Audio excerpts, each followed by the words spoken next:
Lecture de la lettre de Saint Paul, apôtre à Tite, au chapitre 2, versets 1 à 8, 11 à 14. Bien-aimés, dis ce qui est conforme à l'enseignement de la saine doctrine. Que les hommes âgés soient sobres, dignes de respect, pondérés et solides dans la foi, la charité et la persévérance.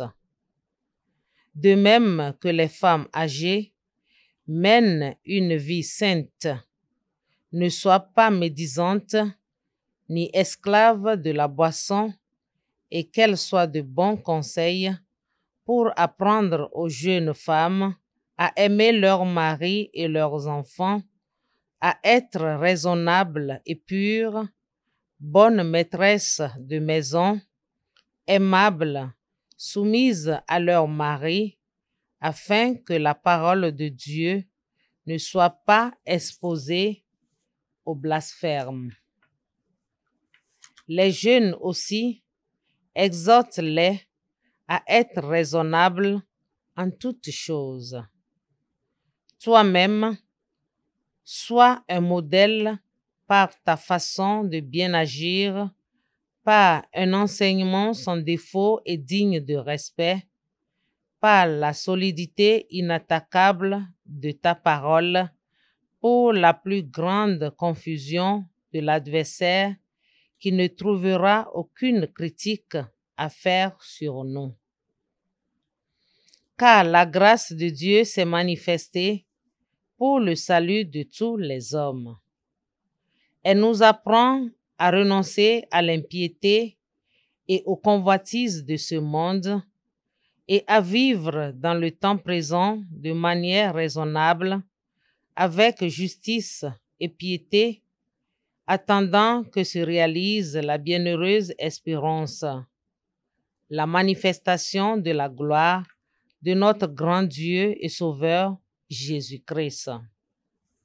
Car il s'est donné pour nous afin de nous racheter de toutes nos fautes et de nous purifier pour faire de nous son peuple, un peuple ardent à faire le bien. Parole du Seigneur. Nous rendons grâce à Dieu. Le salut des justes vient du Seigneur. Fais confiance au Seigneur, agis bien. Habite la terre et reste fidèle. Mets ta joie dans le Seigneur, il comblera les désirs de ton cœur. Le salut des justes vient du Seigneur. Il connaît les jours de l'homme intègre, qui recevra un héritage impérissable. Quand le Seigneur conduit les pas de l'homme, ils sont fermes et sa marche lui plaît. Le salut des justes vient du Seigneur. Évite le mal, fais ce qui est bien, et tu auras une habitation pour toujours. Les justes posséderont la terre et toujours l'habiteront. Le salut des justes vient du Seigneur. Acclamation de l'Évangile. Si quelqu'un m'aime, il gardera ma parole, dit le Seigneur. Mon Père l'aimera et nous viendrons vers lui. Évangile de Jésus-Christ selon saint Luc.